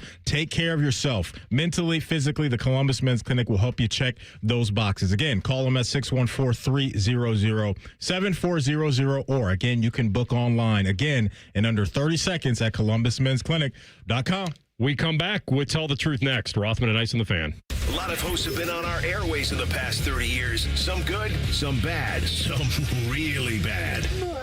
Anyway, sorry for that. The Fan. Men, it's the holidays, a time of love and joy. But if you suffer from erectile dysfunction, the season can be tough on you. This is Jeff for Tri-State Men's Health, and if you and your partner are experiencing struggles because of ED, change it up this year. Give the best gift you can give to the one you love by treating your ED and restoring your relationship. At Tri-State Men's Health, we're experts in treating ED, and as a Promedic restorative health practice, we've literally seen countless thousands of relationships renewed across the nation. Plus, with treatments having success rates well over 90%, coupled with many treatment options, we can likely find the right one for you. You may even find you're performing like you haven't in years. So call us and give your partner the best gift you can give this season. A renewed, restored relationship. Your first visit is only $99 and includes blood work, a medical consult, and if medically advised, a test dose. And if that test dose doesn't work in our office, your visit is free. Call 800-900-9654 or go to tristatemenshealth.com. We have 2 convenient locations in the area to serve you in Hilliard and Westerville. Getting the cold shoulder? Call Care Heating and Cooling and we'll fix your furnace fast. Call 1-800-COOLING. Ever wonder where your go-to maintenance person gets the metal products they need to fix yours and everyone else's problems? The best in the business go to Metal Supermarkets for their wide variety of metal products and shapes to tackle projects from simple to complex. Metal Supermarkets is your source for all metals cut to size and ready fast. No minimum order with maximum service. Visit the family-owned franchise on North Wilson Road or at Columbus at metalsupermarkets.com. Okay, Santa, pre-flight checklist time. Nice list? Check. Naughty list? Check. Meyer shopping list? Oh, Bricks and Spells. All good. I've got the Meyer app right here. Okay, let's see. Sugar, spice? Gingerbread is nice. Gift cards, gift wrap. Ooh, Meyer even has fa la la la low prices on stocking stuffers. Oh, we can't forget batteries. Good call, big guy. Order sent. Just in the Saint Nick of time. Bring more good to life with the seasonal savings at Meijer. 'Tis the season to be hungry at Roosters. That's why for every $50 spent on Roosters gift cards, you'll receive a $10 Rooster Buck back in your stocking. May your holidays be filled with friends and family, love and laughter, and of course, Roosters Wings. Go to roosterswings.com today or drop by any Roosters location to purchase your $50 holiday gift cards and receive a $10 Rooster Buck in return. Happy holidays from all of us at Roosters. Roosters, a fun, casual joint. This holiday season, save time and make memories. Diamond Seller is your one-stop shop for luxury gifts, from diamonds to watches and the finest jewelry in the world. Gift our iconic blue box and enjoy our guaranteed best prices. Visit Diamond Seller on Salmo Road or at Easton Town Center. Things are going to be busy between now and the end of the year. You got holiday gatherings, school functions for the kids, families are getting together. I know. Hey, it's Timmy Hall, and the last thing you want to worry about this holiday season is whether your roof is going to make it through another Ohio winter. One call to Victor's Home Solutions, my guys, to schedule that free 21-point roof inspection will put your mind at ease. And you want to have a peaceful mind. A highly trained roof inspector will carefully examine every inch of that roof, checking the 21 most common areas of roofing failure. Then they go over their results with you and discuss your options going forward. Most of the time, problems can be fixed with a minor repair, but if it's time for a new roof, Victor's offers money-saving discounts and financing terms to make paying easy. And don't forget, they're so confident in their skilled installers, they offer a 50-year leak-free guarantee on every roof they install. So call or go online and schedule the free 21-point roof inspection today. 866-VICTORS or online at victors.com. Common Man and Timmy. You like my Steven Tyler impersonation? I don't think I've ever heard it. You've heard it. But we're going to hear it right now, I'm sure. Ready? Common Man and Timmy Afternoons on the Fan is sponsored by the Hinderer Motor Company. The Fan Guest Hotline is sponsored by Airflow Heating and Cooling and Bryant, doing whatever it takes to keep you and your home comfortable. The Fan. Tell the truth with Rothman and Ice. Sponsored by Window Nation. Right now, get 50% off all window styles from Window Nation at windownation.com. All right, both of you tell the truth. TLC is not here today because Notre Dame was booted out of the playoff. And he's going to take the week off. Oh, man, because he's hurting that bad. I would have loved to hear his response of how they handled this whole situation. Because I'm just like, you guys are crying. I don't think take your ball and go home. I think he's kind of with it because he's saying that he would have been the only one watching them in the bowl game. Everyone's checked out. Well, AR, he was out in the desert, and he watched the Rams put 45 on the Cardinals' head. He's got a family member on that Cardinals staff. Oh, man, what? He may never come back. Tough day. Notre Dame. They get bounced out, and he has to watch a family member get bodied by Stafford and the crew. So, pour one out. Pray, send up a prayer for our boy TLC. He's probably down bad. I would have the gong ready for that, but it's like a mad scientist database looking at this over here with all the drops and stuff. Well, let me tell you something. There's a reason I nicknamed him the Drop King. There was a time that we had a phone call, a guest on an interview. We're doing the interview. The guy says something, I guess, during the interview that he likes for a drop. And then literally the phone call drops. And I'm looking through the glass like I'm looking at you, and he's on the keyboard. And I'm like, would you trying to get him back on? Like, I'm trying to find, that was a great drop. And I go, can we get him back on the phone first? Listen, man, we got about 6 minutes left in this segment, big dog. And I thought he was trying to call the guy through the keyboard. But we love it. He lives for that. He's got his priorities straight. Yes, he does. It's like a matrix of drops over there. No kidding. All right, Rhymes, take us home, bud. All right, today's fan poll. How did Saturday night's loss to Indiana impact how you feel about Ohio State's national championship aspirations? OSU still in great shape, about 50-50. Buckeyes are toast. I think they're in great shape still. I'm surprised toast would even be an option. Oh, let me ask you this, because I was thinking about this driving in, AR. Mm-hmm. Has Indiana now gone from could to should? No. I figured that would be your end. For me, Not for me. For me, it is. Yeah. They won their first outright Big Ten title since 1945. But this is 2025. Yeah, I hear you. You're right. And so I think, let me ask you this, because we like to play the game sometimes, Ryan. Players, teams, do they go from could to should win something? Okay, and now, this is interesting. After seeing what Indiana did to Ohio State, in your mind, have they gone from could to should win the national championship? I think that there's a group that is in that of should win the national championship, and I think Indiana firmly is in that. I think they're definitely in the could. I don't think there's any team now. I think actually we're should less.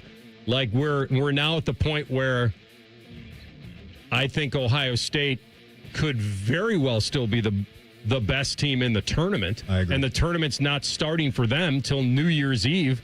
You have no clue how this is going to play out. Plus, they're playing the reverse side of last year, which is now they get to meet a team 10 days after that team just won a game.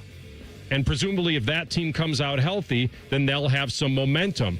Ohio State, first of all, there's no momentum coming off a loss. You use this loss to remotivate and get everybody back down to a level. This actually could do wonders for them. I actually think with Ohio State losing to Indiana and maybe the lack of push they got from the O-line against Indiana, I think we drop them back into the very could category, but not should. Like it's no longer that. If they would have hammered Indiana like some experts thought they could or would, then you keep them right where they are. Repeat champs should. They're the team to beat and all that. But, I mean, I'm looking at the odds right now, and certainly Ohio State is still the favorite, even though they just lost to Indiana. Interesting. Yeah, for me it feels like Indiana and Ohio State. Like those are the teams I truly believe in that are built for the Natty. And it's going to be amazing if we get that again. Like, could you imagine that again? If kind of have that feel like it had last year with Oregon, right? You come out of that Oregon game out there in Eugene, you're like, okay, nice little test for us, but what are we really? And then they recalibrate and reset into the playoffs, and you see Oregon for a second time in your boat race. So now I just think Indiana, the way that they're built in the trenches, is going to be tough to blow them off any field. But that's on deck, is that potential national championship game down there in Miami against Indiana. So they'll have a few games before, obviously, they can get to that. But that's got to be, something that's going to motivate Ohio State as well, is the chance to get their lick back against the old Hoosiers. 100% as far as a rematch would favor. Rematches usually favor if they're even teams, or if the rematch is the favored team, Ohio State would be favored again. Would you agree with me? I don't know. I guess it would depend on how they each look. team. I don't know about that right now. So at worst, it's a pick 'em, a field point goal, and a half, whatever, field goal, something like that. Yeah. Right. I'm looking at the bracket right now, and that Texas Tech team is pretty scary. That's the one that Indiana would have to go through unless Oregon beats them. Bam and Oklahoma, you're not really afraid of either one right now if you're Indiana, especially the offenses. But It's one game, right? It's 4 quarters. But Indiana, you think, would have a little bit of an edge in the Rose Bowl. But the only team that I would really be worried about if I was Indiana is Oregon on that side of the bracket. Not Tech. No. Okay. I just don't think offensively they got the juice to roll with Indiana. So Indiana, presumably Indiana, this is the hardest thing, and this is where my mind goes. Indiana, then if you're correct, Maddie, Indiana, from an analytical standpoint, would have to not only go undefeated, because they're the only undefeated team left. No doubt. And we saw what happened to Oregon when they had to deal with that, carrying the only team left that has a goose egg in the tournament. Not only that, they'd have to rematch against 2 teams that they beat, Oregon and Ohio State, and then beat them both again. That's the team I don't want to play. I don't think that's a should team at all. I think it is. I think it is with how good they are this year and what I just saw them do on Saturday. But yeah, they won 13-10 in a rock fight. I hear you, but we got to get to a point now where we got to stop. We got to put a lot of respect on their name and thinking that they're true a contender. I'm all there, and they are. I'm just not should. Now I think they're a team that should go on and do it with what they've been able to put together. Let's tell the truth for today. Hey, before we go, my team's on the floor. Before we go, you miss nice anything? Little Norman Dale drop. I appreciate you. You miss anything from our show? Don't worry. You can always catch up wherever you get your podcast. All you got to do is type in Rothman and Ice. Everything we do from noon to 3. We'll be waiting there for you. Subscribe to the pod as well. Bet365 is the sponsor of the Rothman and Ice podcast. Common Man and Timmy coming up next. More Buckeye conversation, so do not move. All right, we will come back tomorrow, do a full boat for you. We appreciate you listening. Rothman and Ice and the Fan. If you haven't thought about Buckeye football today, I'm sorry to tell you that you're dead. Our condolences.